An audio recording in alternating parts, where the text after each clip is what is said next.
The two suns of Taurix, 7 burned bright in the purple sky. Heat waves danced across the golden sand dunes that stretched as far as anyone could see. This moon was not kind to living things. The air was dry. The ground was hot. Only the strongest survived here. Near the rocky cliffs on the eastern side of the desert sat the Scaran colony. The Scarans were tall reptilian beings with thick scales and long tails. They walked on 2 legs like humans, but looked nothing like them. Their faces had sharp features, and their eyes glowed with inner fire. Each Scaran had scales of different colors. Some were deep red like blood. Others were purple like the night sky. Some had green scales that shimmered in the light. The color of your scales decided everything in Scaran society. It decided your job.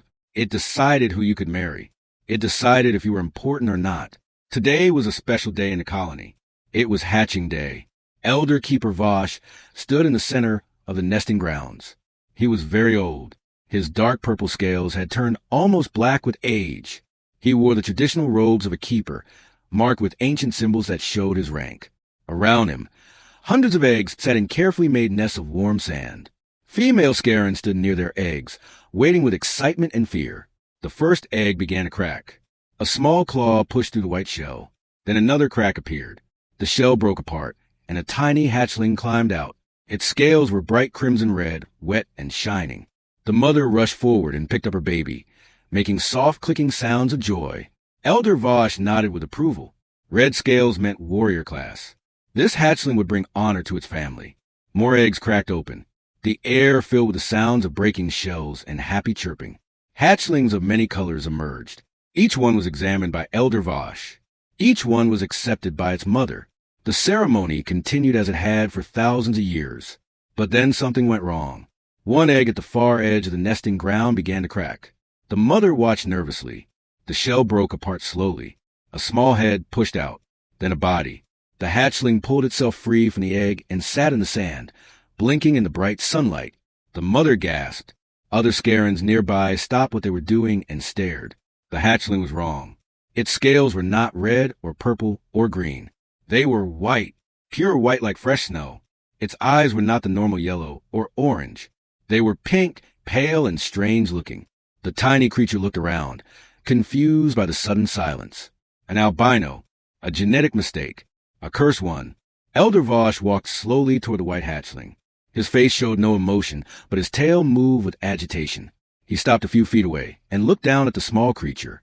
The hatchling chirped softly, reaching one tiny claw toward him. Vosh turned away. "The law is clear," he said loudly so everyone could hear. "This one is flawed. It carries bad genetics. To allow it to live would weaken our entire species. It must be taken to the wandering sands." The mother made a sound of distress, but she did not argue. No one argued with the ancient laws. She looked at her white hatchling one last time, then turned her back on it. The rejection was complete. In Scaran culture, a mother who turned her back on her child had no child. A younger keeper picked up the albino hatchling. The little one chirped and struggled, not understanding why it was being taken away from a warm nest. The keeper carried it out of colony grounds, walking toward the vast desert. He walked for almost an hour until the colony was just a small dot on the horizon. Then he put the hatchling down on the hot sand and walked away without looking back. The albino hatchling sat alone. It was less than 3 hours old. It had never felt hunger before, but now its belly hurt. It had never felt real heat before, but now the sand burned its soft white scales. It chirped for its mother. No one answered. It tried to walk, but its legs were still weak. It fell in the sand and lay there, chirping more quietly now. The twin suns climbed higher in the sky. Hours passed. The hatchling stopped moving much. Its chirps became very weak. Sand started to blow across its white body. Far across the desert, a large vehicle moved through the dunes. It was a hover truck, floating 3 feet above the ground on anti-gravity generators. The truck was old and dented, painted in faded blue and white colors. On the side were words in human language: Taemin Transport Services. Inside the truck, Taemin sat in the driver's seat. He was a human man of about 45 years old. His black hair was starting to turn gray at the sides. His face had lines around the eyes from years of squinting in bright sunlight. He wore a simple work jumpsuit and heavy boots. A half-empty coffee container sat in the cup holder next to him. Taemin had been driving this route for 7 years. He hauled supplies from the orbital station down to the various outposts on Taurix 7. It was boring work, but it paid well enough. He was tired. This was his third delivery run this week. He wanted to finish this last drop and get back to his small apartment on the station. Maybe watch a movie. Maybe sleep for 12 hours straight. He was thinking about what food he had left in his refrigerator when he saw something in the sand ahead. Something small and white. At first, he thought it was just a piece of trash. People sometimes dump things in the desert. But as he got closer, the white thing moved slightly. Tae-min slowed the truck. His curiosity was stronger than his tiredness. He stopped the vehicle completely and climbed out of the cabin. The heat hit him like a wall. He pulled his sun visor down and walked toward the white object. It was alive. It was some kind of small animal. No, not an animal. As he got closer, Tae-min realized it was a Scaran hatchling. But something was wrong with it. Its scales were white and its eyes were pink. It lay in the sand, barely breathing. Its small chest moved up and down very slowly. Tae-min knelt down beside it. He had seen hatchlings before at the colony. They were usually carried carefully by their parents. They were never alone in the desert. This one had been left here on purpose. He knew enough about Scaran culture to understand what that meant. The hatchling's pink eyes opened slightly. It looked at Tae-min and made a tiny sound, barely more than a whisper. Then its eyes closed again. Tae-min stood up and looked around. The desert was empty in all directions. The colony was far away. No one was coming back for this hatchling. If he left it here, it would die within the hour, maybe sooner. He thought about his delivery schedule. He thought about the strict rules about not interfering with alien cultural practices. He thought about the fine he could get, or maybe losing his transport license. Then he looked down at the dying hatchling again. "Ah, hell," Tae-min said quietly. He took off his jacket and wrapped it carefully around the small white body. The hatchling was hot to the touch, dehydrated and weak. Tae-min picked it up as gently as he could and walked back to his truck. He climbed into the cabin and set the temperature controls to something cooler. He placed the hatchling on the passenger seat on top of his jacket. The hatchling's breathing got a little bit better in the cooler air. Tae-min grabbed his water bottle and found a small dropper in his first aid kit. He carefully put a few drops of water on the hatchling's mouth. The tiny tongue came out and licked the water. Then a few more drops. The hatchling swallowed. Tae-min sat back in his seat and looked at the small creature. "What am I doing?" he asked himself. But he already knew he could not leave it behind. He started the truck's engine and turned around, heading back toward the orbital station instead of finishing his delivery route. The hatchling lay on the seat next to him, wrapped in his jacket. Its white scales looked almost ghostly in the cabin's light. Behind them, the Scaran colony glowed in the distance under the twin suns. Tae-min did not look back. He kept his eyes on the path ahead, one hand on the steering controls and one hand resting gently near the hatchling, making sure it did not roll off the seat. He had no idea that this simple choice, this moment of compassion for a rejected infant, would change everything. Not just for him, not just for the hatchling, but for two entire species. The orbital station that circled Taurix 7 was called Gateway 7. It was a large metal structure that floated in space like a giant wheel. Thousands of beings lived and worked there. Humans, Scarans, and dozens of other species all shared the cramped hallways and living quarters. The station was always noisy, always busy, always alive with activity. Tae-min's apartment was small. One main room that served as kitchen, living area, and bedroom. One tiny bathroom. One window that looked out at the stars. It was not much, but it was home. He had lived here for 7 years and knew every scratch on the walls, every broken tile on the floor. He laid the white hatchling on his bed and covered it with soft blankets. The little creature was still very weak. Its breathing was shallow and its eyes stayed closed most of the time. Tae-min had given it more water during the trip up from the surface, but water alone would not be enough. He sat at his small desk and turned on his computer terminal. The screen glowed blue in the dim room. Tae-min started searching for information about Scaran biology. How did hatchlings eat? What temperature did they need? What nutrients were essential for their growth? He read articles and medical papers for hours. His eyes burned with tiredness, but he kept reading. The station's medical AI was available for basic questions. Tae-min typed his questions and waited for responses. The AI told him that Scaran hatchlings needed a mixture of proteins, minerals, and certain amino acids. They normally got this from their mother's milk for the first few weeks. But Tae-min did not have access to Scaran mother's milk. He would have to make something similar. He went to the station supply store and bought everything he could find. Protein powder, mineral supplements, special formula used for other reptilian species. Back in his apartment, he mixed it all together following the AI's guidance. The result looked strange and smelled worse, but it might work. Using a small dropper, he fed the mixture to the hatchling every 2 hours.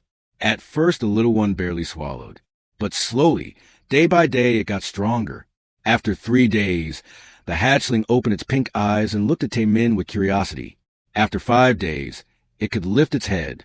After a week, it was chirping with energy and trying to climb out of the blankets. Taemin named the hatchling Hanul. It meant sky in Korean. It seemed right for a creature with such pale coloring, like a white cloud in a blue sky. But Taemin's secret did not stay secret for long. His neighbor, an elderly human woman named Mrs. Park, heard the chirping sounds through the thin walls. She knocked on his door one morning while he was feeding Hanul. "Taemin, what is that noise?" she asked when he opened the door. He tried to hide Hanul behind his back, but the hatchling poked its white head around his arm, curious about the visitor. Mrs. Park's eyes went wide. "Is that a scaring baby?" she whispered. Taemin nodded. "Please don't tell anyone yet. I'm trying to figure out what to do." But Mrs. Park told her friend. That friend told someone else. Within 2 days, everyone in their section of the station knew about the human man with the white scaring hatchling. And soon after that, the authorities found out.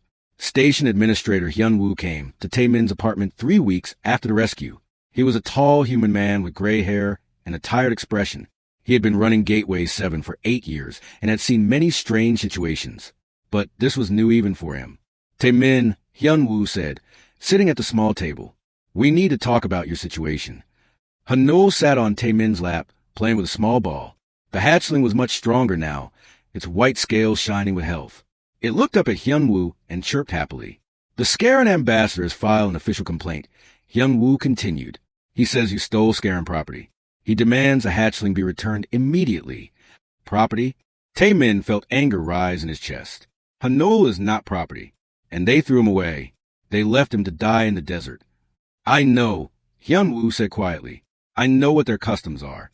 But legally, this is complicated.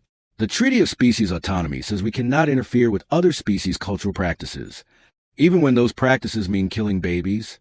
Taemin asked. Hyun-woo rubbed his face with both hands. "I agree with you personally, but my job is to keep the peace on this station. The Scaran Empire is putting pressure on us. High Commander Raxtor himself is coming here next week to take custody of the hatchling." "No," Taemin said firmly. "I won't let that happen." "Then you need a lawyer," Hyun-woo said. "A good one." That is how Taemin met Ji-woo. She was a human lawyer who specialized in interspecies legal cases. She had short black hair and sharp eyes that missed nothing. She came to Taemin's apartment and spent 2 hours asking questions and taking notes on her datapad. "This will not be easy," Ji-woo said, watching Hanul crawl around the floor. "But I think we have a case. The Sapient Rights Protection Act is clear. No sentient being can be sentenced to death without individual judgment. The question is whether we can prove that Scaran hatchlings are sentient at birth." "Look at him," Taemin said, pointing to Hanul. The hatchling had figured out how to open the cabinet where Taemin kept the food. Hanul pulled out a package and brought it to Taemin, chirping excitedly. Ji-woo smiled. "Yes, I can see intelligence there. But we need scientific proof. Medical scans, behavioral tests, documentation of everything Hanul can do." Over the next few weeks, Taemin kept careful records. He recorded videos of Hanul solving simple puzzles. He noted when Hanul learned to understand basic words. He took Hanul to the medical clinic for brain scans that showed high cognitive activity. Every piece of evidence was sent to Ji-woo. During this time, someone else started visiting. Her name was Myri. She was a young Scaran female who worked as a cultural liaison on the station. Her scales were a pretty light green color, and she walked with a grace that most Scarans had. But unlike other Scarans on the station, she did not look at Hanul with disgust. The first time she came, she knocked quietly on Taemin's door. "May I see the white one?" she asked in accent of human language. Taemin was suspicious at first. "Why? Are you here to take him away?" "No," Myri said quickly. "I just want to see. I have heard stories but never seen an albino Scaran before. In our history, before the purity laws, they were called the White Seers. I study old history. I want to see if the stories are true." Taemin let her in. Myri sat on the floor and watched Hanul play. The hatchling was shy at first, hiding behind Taemin's leg. But curiosity won, and soon Hanul was showing Myri all his toys. Amazing, Myri whispered. The old text said that white ones could see in darkness better than others, that they had special awareness. She looked at Taemin. Has he shown any unusual abilities? Taemin thought about it. Actually, yes. When the lights go out at night, Hanul can move around perfectly. He never bumps into anything. And he always knows when I'm coming home, even before the door opens. Myri's eyes widened. Just like the story said, the purity laws destroyed so much knowledge. They threw away gifts because they looked different. She started visiting regularly. She would sit and talk with Taemin about Scaran history and culture. She told him things that were not in any public records. She explained how the purity laws had started 3,000 years ago after a civil war, how they had been used by the ruling class to control the population, how questioning them was considered treason. But some of us younger Scarans, she said during one visit, we have lived among other species. We see how humans and others treat their different ones, with help and acceptance, not rejection. It makes us wonder if our old ways are truly right. 1 month after Taemin rescued Hanul, the official notice came.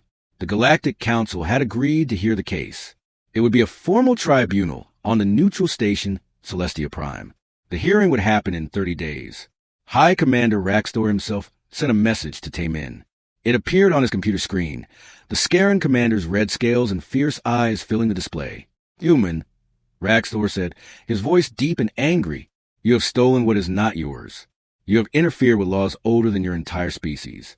When the tribunal rules against you, the white one will be returned to us for proper disposal. Prepare to say goodbye. The message ended. Taemin looked at Hanul, who was sleeping peacefully on the bed, curled up in a ball of white scales. We'll see about that, Taemin said quietly. Ji Woo came over that evening. She brought boxes full of legal documents and scientific papers. We have 30 days to build the strongest case possible, she said. The tribunal has never ruled against a species' internal cultural laws before. We're trying to make history. What are our chances? Taemin asked. Ji Woo was quiet for a moment. Honestly, maybe 30%. But that's better than 0. Taemin picked up Hanul, who woke and chirped sleepily. The hatchling nuzzled against his chest, trusting and innocent. This small creature had no idea that his entire future hung in the balance, that powerful people wanted him dead just because his scales were the wrong color. Then we better make those 30 days count, Taemin said. Myri arrived a few minutes later. She had more old records, hidden histories that she had found in archived databases. I am going to help you, she announced, even if it means my people exile me. This is wrong. I cannot stay silent. The three of them sat around Taemin's small table and began to plan. Outside the window, the stars turned slowly. The planet Taurix, 7 glowed below them. Somewhere down there, in the Scaran colony, Elder Vosh and the others waited for justice to be served according to their ancient laws. But Taemin had learned something important during his years traveling between worlds. Justice and law were not always the same thing. And sometimes, doing the right thing meant breaking the rules. Celestia Prime was the most beautiful space station Taemin had ever seen. It floated in neutral space, belonging to no single species or government. The station was built like a crystal, with transparent walls that showed the stars all around. Inside, beings from 100 different worlds walked the halls. Some had fur, some had scales, some had skin like humans, some breathed oxygen, others breathed methane through special masks. All of them came here when their conflicts needed to be solved peacefully. The tribunal chamber was enormous. The ceiling rose high above, showing the galaxy itself through the clear dome. Seats circled around a central platform where the accused and the accusers would present their cases. High above those seats sat the 11 judges, each from a different species. They would listen to both sides and then vote on the outcome. Taemin sat at the defense table with Ji Woo beside him. Hanul sat on his lap, looking around at all the strange beings with wide pink eyes. The hatchling was 6 months old now, about the size of a human toddler. His white scales had grown stronger and brighter. He wore a small vest that Ji Woo had made for him, wanting him to look proper for the court. Across the chamber sat the Scaran delegation. Elder Vosh sat at their table, his ancient purple scales looking almost black in the chamber's light. Next to him sat High Commander Raxtor, his red scales polished to a shine. Behind them stood a dozen other Scarans, all watching Hanul with expressions of disgust and anger. Myri sat in the public gallery. She had chosen to come even though her presence here meant trouble for her back home. She wore simple clothes instead of her cultural liaison uniform. Her green scales seemed to glow softly in the starlight from above. The head judge was being called authority. She looked like a tall insect with 4 arms and large compound eyes. Her name was impossible for humans to pronounce, so everyone called her Judge Cora. She raised one hand, and the chamber fell silent. "We are here to decide the fate of one Scaran hatchling," Judge Cora said in a voice that was translated into every language through devices in the seats. "The Scaran Empire claims ownership and demands return of their property. The human Taemin claims guardianship and protection under the Sapient Rights Protection Act. We will hear both sides. Elder Vosh, you may begin." Elder Vosh stood slowly. He was very old and moved with care, but his voice was strong when he spoke. "Honored judges," he began. "The Scaran people have existed for over 15,000 years. We have survived wars, plagues, and the collapse of our homeworld.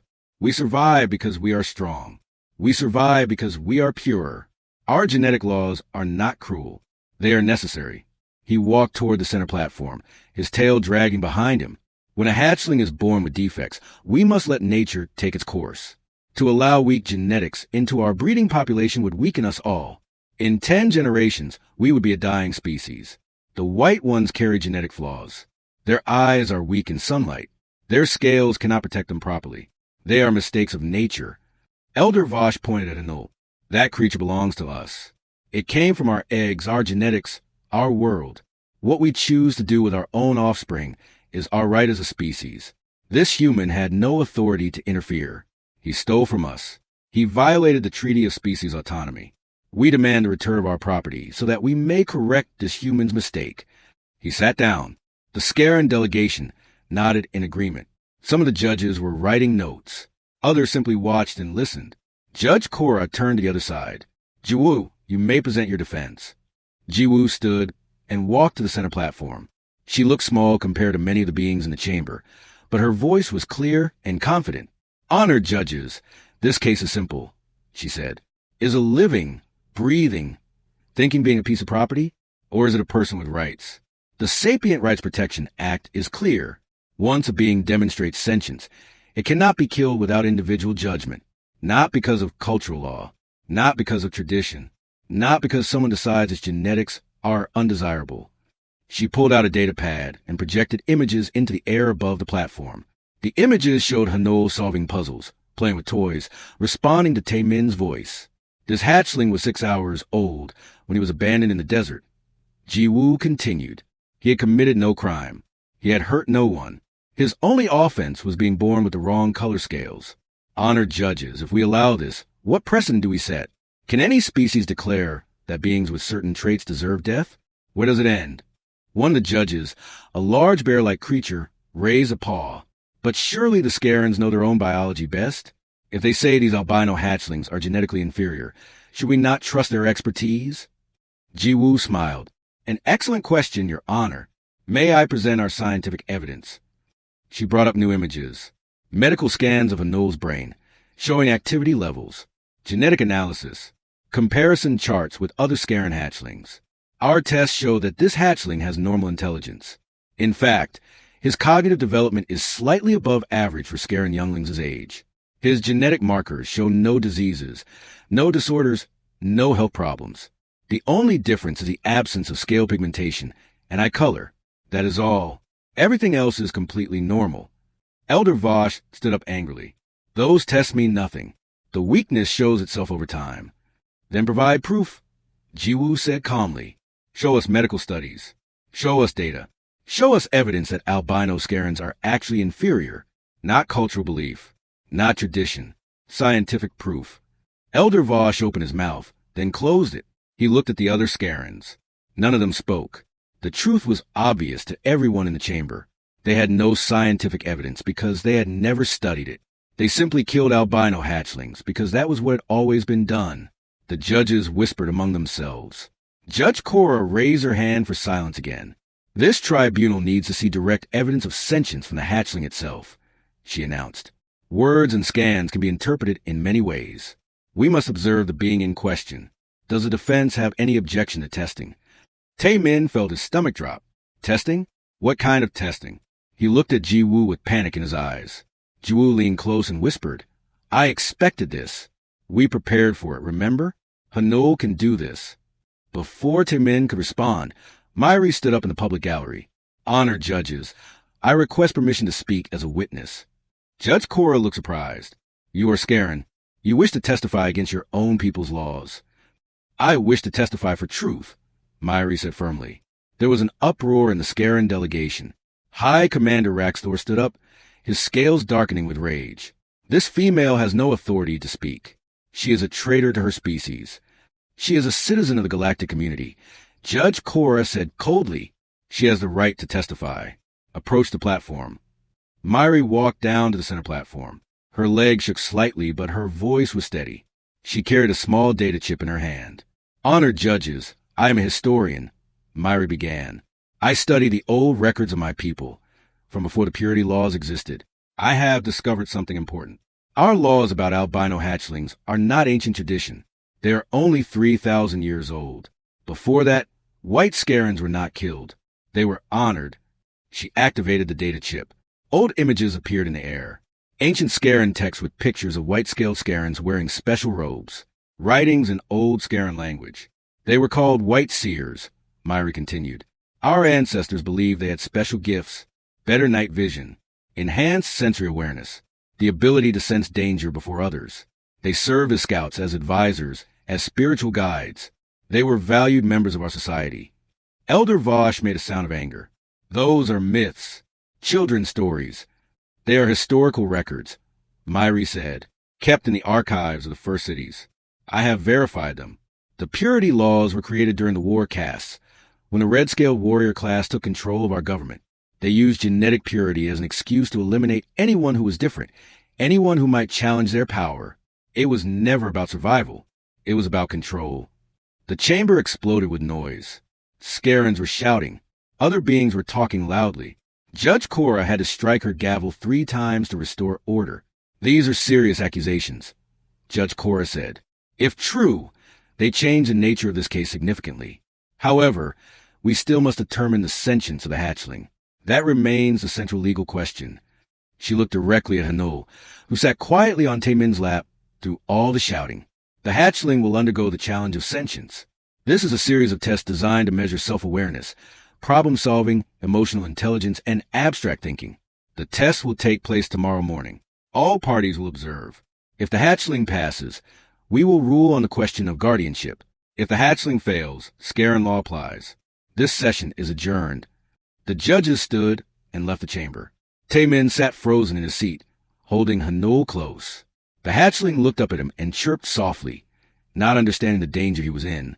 Ji-woo put her hand on Taemin's shoulder. We practice tonight. We go through every test type that might be used. Hanul is smart. He can do this. Myri came down from the gallery. I am sorry if I made things worse, but they needed to hear the truth. You were brave, Taemin said quietly. Thank you. That night, in their guest quarters on Celestia Prime, Taemin barely slept. He watched Hanul sleeping peacefully, curled up in his blankets. Tomorrow would decide everything. Tomorrow, a 6-month-old child would have to prove he deserved to live. The testing arena was built in the center of the tribunal chamber. Clear walls surrounded a large space filled with different stations. Each station had equipment and puzzles designed to test a different aspect of intelligence. Above the arena, the 11 judges sat in their high seats. Around the sides, hundreds of beings watched from the gallery. Every seat was full. News of this case had spread across the galaxy. Everyone wanted to see if a 6-month-old hatchling could prove it deserved to live. Taemin stood outside the clear wall with his hands pressed against it. He was not allowed inside during the tests. No one was allowed to help Hanul. The little white Scaran had to do everything alone. Hanul stood in the center of the arena, looking small and confused. He wore his little vest and kept looking back at Taemin, chirping nervously. He did not understand why Taemin could not come with him. He did not understand why all these strange beings were staring at him.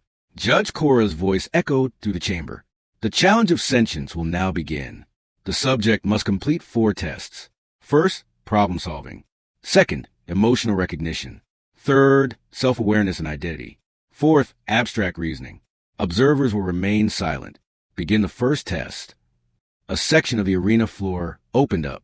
A mechanical puzzle rose from below. It was a box with different colored buttons, levers, and sliding panels. A treat that Hanul-like was visible inside a clear compartment, but the compartment was locked. To open it, he would need to press the buttons in the right order and move the levers in the right directions. Hanul approached the puzzle slowly. He sniffed at it, then touched one of the buttons with his small claw. Nothing happened. He tried a different button. Still nothing. He sat back and tilted his head, looking at the whole puzzle. Taemin's heart pounded. They had practiced puzzles like this, but not this exact one. Would Hanul understand what to do? The little Scaran reached out and pressed the blue button while simultaneously pulling a lever. A clicking sound came from inside the box. One of the panels slid open slightly. Hanul's pink eyes brightened. He understood now. He pressed a red button and pushed a different lever. Another click. Another panel moved. It took him 5 minutes, but Hanul solved the puzzle. The compartment opened, and he grabbed the treat inside, chirping happily. In the gallery, some beings clapped. Others remained silent, their faces unreadable. Elder Vosh leaned toward High Commander Raxdor and whispered, "Any animal can be trained to solve puzzles. This proves nothing." Judge Cora spoke again. "First test completed successfully. Begin the second test." The puzzle box sank back into the floor. Large holographic screens appeared around Hanul, surrounding him in a circle. On each screen appeared a different being. A human face, a Scaran face, a Tauridy insect face. Others from species Hanul had never seen before. Each face showed a different expression. The subject must identify the emotional state shown on each screen, Judge Cora explained. Beneath each screen are 3 symbols: happiness, fear, and anger. The subject must select the correct emotion for each face. This was harder. Emotions looked different on different species. A human smile did not look like a Scaran expression of joy. Fear showed differently on an insect face than on a mammal face. Hanul walked to the first screen. It showed a human woman with tears running down her face. Beneath the screen were 3 glowing symbols. Hanul stared at the crying woman for a long moment. Then he pressed the symbol for sadness, which was grouped with fear. The screen glowed green. Correct. He moved to the next screen. A Scaran with scales raised and mouth open, showing teeth. That was anger. Hanul pressed that symbol. Green light. Correct again. One by one, Hanul moved around the circle. Some faces were easy to read. Others were harder. A being with tentacles instead of a face. How did you read emotion on tentacles? But Hanul looked carefully at the body posture, the way the tentacles moved. He made his choice. Green light. He got 9 out of 10 correct. The only one he missed was a species that showed happiness by darkening their skin, which was the opposite of what most species did. Jiwoo squeezed Taemin's arm. "He's doing so well," she whispered. But the Scaran delegation did not look worried. Elder Vosh sat calmly, waiting. The hardest tests were still to come. Second test completed with 90% accuracy. Judge Cora announced, "Begin the third test." The holographic screens vanished. Now new images appeared, hovering in the air. One image showed the Scaran nesting grounds on Taurix 7, with dozens of colorful hatchlings playing together under the twin suns.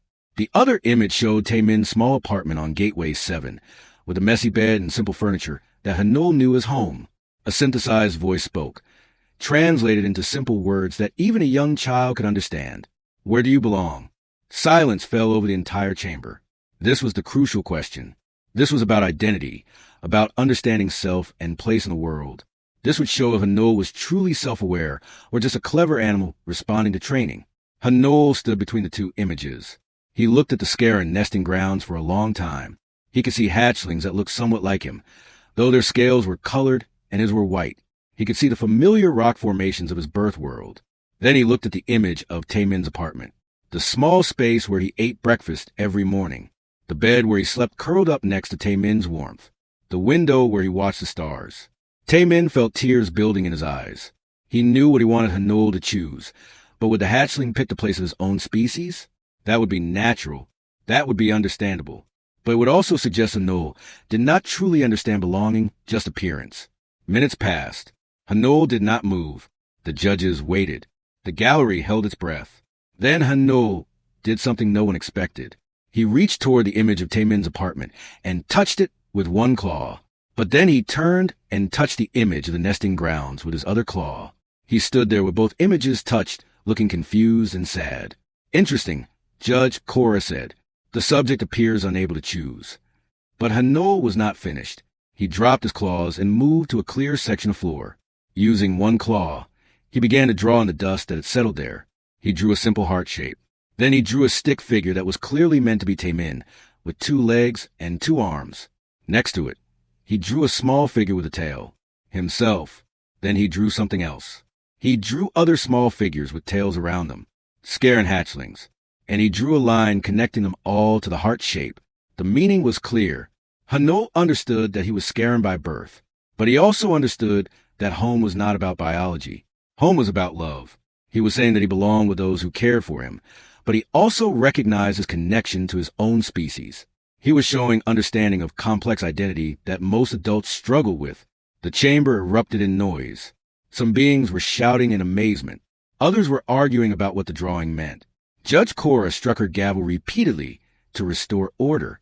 Taemin was crying openly now, tears streaming down his face.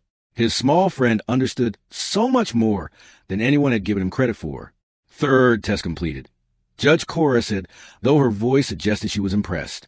The subject has demonstrated sophisticated self-awareness. Begin the 4th and final test. The drawings vanished.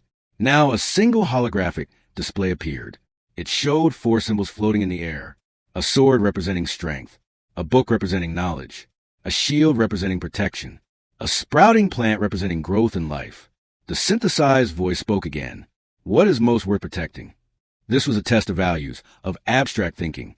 Could a 6-month-old child understand philosophy? Could he grasp the question being asked? Hanul walked around the symbols, looking at each one carefully. He reached toward the sword, then pulled his claw back.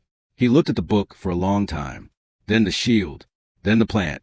He returned to the plant symbol, the small green sprout pushing up through soil, reaching toward sunlight.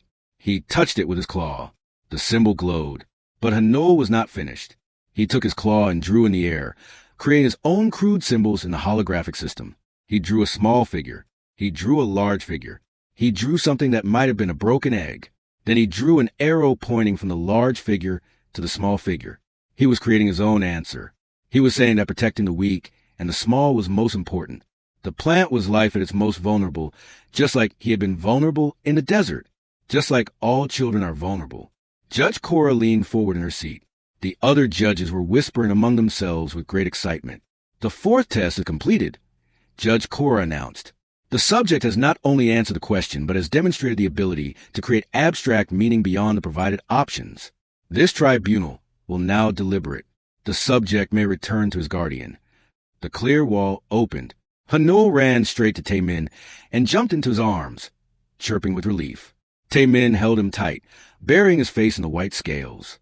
You were so brave, Taemin whispered. So smart. I'm so proud of you. Jiwoo and Myri rushed over. They were both smiling and crying at the same time. I have never seen a challenge performed so well, Jiwoo said. Not even adult beings answer that clearly. The judges left to deliberate. Everyone else had to wait. 1 hour passed. Then 2. Taemin sat in the gallery with Hanul asleep in his arms, exhausted from the stress of the tests. Finally, the judges returned. They took their seats. Judge Cora looked down at the assembly with her large compound eyes. This tribunal has reached a decision, she said. By a vote of 6-5, we find that the subject known as Hanul has demonstrated clear sentience and self-awareness. Furthermore, we find that the Scaran practice of abandoning albino hatchlings without individual assessment violates the Sapient Rights Protection Act. The hatchling Hanul is declared a legal person with full sapient rights under galactic law. Guardianship is granted to the human Taemin. The chamber exploded with sound. Some beings cheered. Some shouted in anger. The Scaran delegation stood as one, faces dark with rage. But Taemin heard none of it. He held Hanul close and let the tears flow freely. They had won. Against all odds, they had won. 6 years had passed since the tribunal. The galaxy had changed in small but important ways. The ruling about Hanul had set a precedent that echoed across dozens of worlds. 3 other species had reformed their laws about genetic differences. 2 colonies had established protection centers for rejected offspring. Change moved slowly, but it was happening. Taemin's life had changed too. His small transport business had grown. He now owned 5 trucks and employed a dozen drivers. But he still loved to drive himself sometimes, taking the routes through difficult terrain that required an experienced hand. And Hanul always came with him. Hanul was no longer a small hatchling. At 6 years old, he was the size of a human teenager, though still young by Scaran standards. His white scales had hardened and now gleamed like polished pearl. His pink eyes had darkened slightly to a light red color. He moved with grace and confidence, no longer the frightened infant Timin had found in the desert. They lived on New Jeju, a human colony world with green forests and blue oceans. It was nothing like the harsh desert of Taurix 7. Their house sat on a hillside overlooking a valley. It was a good life, a peaceful life, but that peace was about to be broken. The emergency transmission came through at 3 in the morning. Taemin woke to the beeping of his communication console. He stumbled out of bed and answered it, squinting at the bright screen. Hyun Woo's face appeared. He looked much older now, more gray in his hair, more lines on his face. Taemin, I'm sorry to wake you. We have a situation. What kind of situation? Taemin asked, suddenly alert. Taurix 7. There was a massive solar flare. It damaged the underground water systems in the main Scaran colony. Hundreds are trapped, including the nursery. They have eggs and hatchlings down there. The Scaran Empire has requested emergency aid from the Galactic Trade Consortium. Your company is the closest with the right equipment. Taemin felt his chest tighten. Taurix 7. The world where Hanul had been born and abandoned. The world they had not returned to in 6 years. How bad is it, he asked. Bad. They have maybe 48 hours before the trap sections run out of air. We need rescue teams there within 24 hours. Hyun Woo paused. I'm asking you personally, Taemin. I know this is difficult, but you're the best we have. Taemin looked back toward the bedroom where Hanul slept. I'll do it. I'll leave within the hour. Thank you. And Taemin, the Scarans know you're coming. Some of them are not happy about it. The transmission ended. Taemin sat in the dark for a moment, thinking. Then he felt a hand on his shoulder. He turned to see Hanul standing behind him, fully awake. I heard, Hanul said. His voice was deeper now, though he still spoke with a slight hiss on his S sounds. We're at Taurix 7. I'm going, Taemin corrected. You don't have to come. You don't owe them anything. Hanul's pink-red eyes were steady. There are hatchlings trapped. Children like I was once. I have to help them. Taemin wanted to argue. He wanted to protect Hanul from the world that had rejected him, but he saw the determination in those eyes and knew there was no point in arguing. Hanul had grown into someone strong, someone brave, someone who chose compassion over bitterness. Then we go together, Taemin said. They gathered their team quickly, for other humans joined them, all experienced rescue workers. They loaded 2 large transport ships with drilling equipment, medical supplies, and water purification systems. By dawn, they were lifting off from New Jeju, heading for the jump gate that would take them to Taurix 7. The journey took 18 hours. When they arrived in orbit around the desert moon, Taemin could see the damage from space. Scorch marks across the surface where the solar flare had hit. The colony's power grid was flickering, barely functional. They landed at the main spaceport. A delegation of Scarans waited for them. At the front stood a female with light green scales. Myri. She had changed too. She now wore official robes marked with symbols of authority. She had become an important leader in the reform movement among her people. Taemin Hanul. She bowed her head in respect. Thank you for coming. Many here did not want to accept help from you, but desperation makes people reconsider their pride. Where do you need us? Taemin asked, keeping his voice professional. This way. I'll show you. They followed her through the colony. Scaran stopped and stared as Hanul walked past. Some looked at him with hatred, others with curiosity. A few young Scarans looked at him with something like wonder. Hanul kept his head high and his eyes forward. The rescue site was a collapsed tunnel system. Tons of rock and metal blocked the entrance to the underground nursery. Scanning equipment showed life signs on the other side, but they were fading. We've been trying to dig through for 12 hours, a Scaran engineer explained. But every time we remove rocks, more collapse. We need precision drilling to create a stable shaft down to them. We can do that, one of Taemin's crew said, already unloading equipment. The work began immediately. Taemin coordinated the drilling operation, while his team set up support structures to prevent more collapses. It was hot, dangerous work under the twin suns. For hours into the operation, they hit a problem. The scanning equipment could not penetrate deep enough to show the exact location of the trapped Scarans.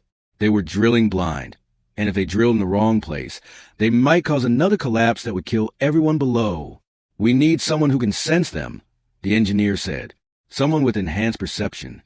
All eyes turned to Hanul. He stepped forward without hesitation. I can try. Hanul climbed down into the partially drilled shaft. He closed his eyes and placed his claws against the rock wall. His white scales seemed to glow faintly in the dim light. Everyone watched in silence. The old stories about white seers said they could sense life through stone. No one had tested if it was true. Until now. There, Hanul said after several minutes. Down and to the left. About 20 meters. I can feel them. Many small heartbeats.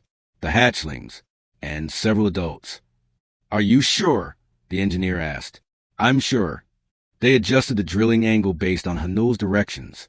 2 hours later, the drill broke through into a cavity. Air hissed out. Then they heard sound from below. Chirping. Crying. The sound of trapped children. We have breakthrough, someone shouted. They widened the shaft carefully. Then they began lowering rescue harnesses down. One by one, Scarens were pulled up to safety. First the hatchlings, so small and scared. Then the adults who had stayed with them. Hanul insisted on going down himself to help. He descended into the dark shaft using his superior night vision to navigate. In the trapped nursery, he found 3 Scaren females protecting 12 hatchlings. The females backed away from him at first, afraid of the white Scaren they had heard stories about. But the hatchlings had no such fear. They crowded around Hanul, chirping for help. And when he began passing them up to safety in the harness, the females saw the gentleness in his movements, the care he took with each small life. The last hatchling he lifted was tiny, with scales that were pale blue. As Hanul passed it up, he noticed something. The Scarens who had been rescued stood in a group, staring at Hanul. One of the females stepped forward slowly. She was elderly, her scales faded with age. I remember you, she said quietly. 6 years ago. I was there at the nesting grounds when you hatched. I said nothing when they took you away.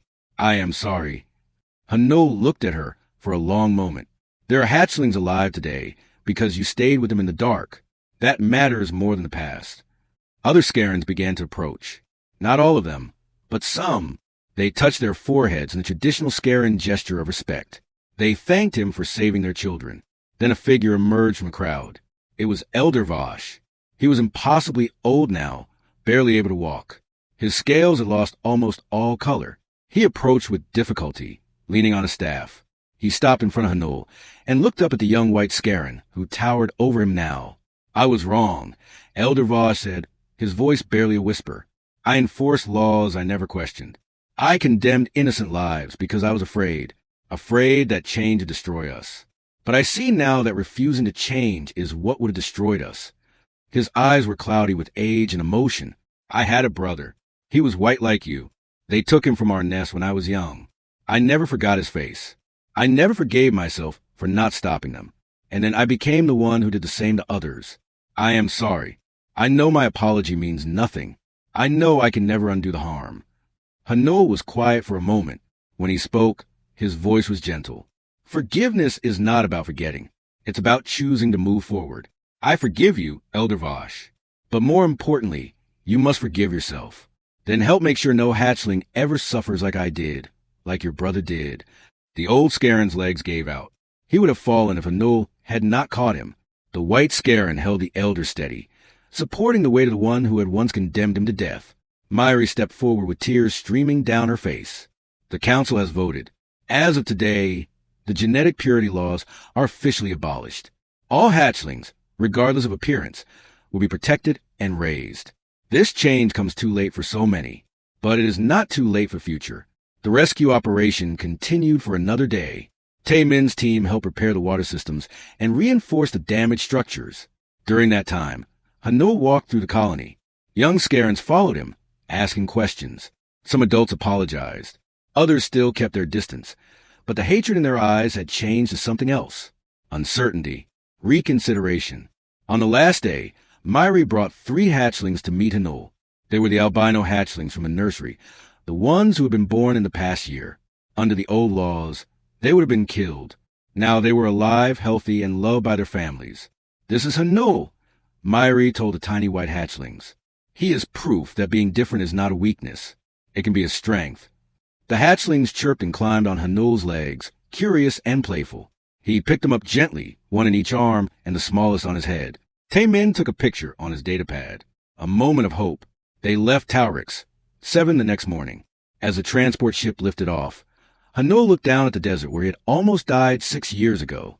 But he did not feel anger or sadness. He felt hope. Back on New Jeju, life returned to normal. But Hanul added something new to his routine. He started teaching classes for mixed-species children at the local school. He taught them about navigation, about problem-solving, about understanding different cultures. Most importantly, he taught them that kindness was stronger than tradition, that love was more important than law. One evening, Taemin found Hanul sitting on their porch, watching the sunset. One of the albino hatchlings from Taurix. 7 sat beside him. The family had sent the young one to study on New Jeju, wanting their child to learn from the one who had changed everything. "Are you happy?" Taemin asked, sitting down beside them. Hanul thought about it. "Yes, I am happy. I have a father who chose to save me when he could have driven past. I have a purpose. I have a future. And now others like me will have those things too." Taemin felt his eyes water. After all these years, being called father still touched his heart. The small white hatchling chirped and climbed into Hanul's lap, then reached toward Taemin. The old human picked up the little one and held it close. Another life saved, another chance given. Above them, the stars came out one by one. Each star had worlds circling it. Each world had beings trying to survive, try to find their place, trying to decide what kind of society they wanted to build. And on this one small colony world, a human and 2 white Scarens sat together and watched the night sky. They were proof that family was not about biology or species, or following rules. Family was about choosing to love, to protect, to stand beside someone even when the whole galaxy said you should walk away. "Thank you, Father," Hanul signed in their private language they had developed over the years. "Thank you, child," Taemin signed back, "for teaching this old human that the best rules are the ones we choose to break, when breaking them saves a life." The small hatchling fell asleep between them, safe and warm and loved. Somewhere in the galaxy, the twin suns of Taurix, 7 still burned bright over the desert sand. But that desert was no longer a place where hope went to die. It was a place where hope had been reborn, carried away in the arms of a human who refused to look away from suffering. And that made all the difference.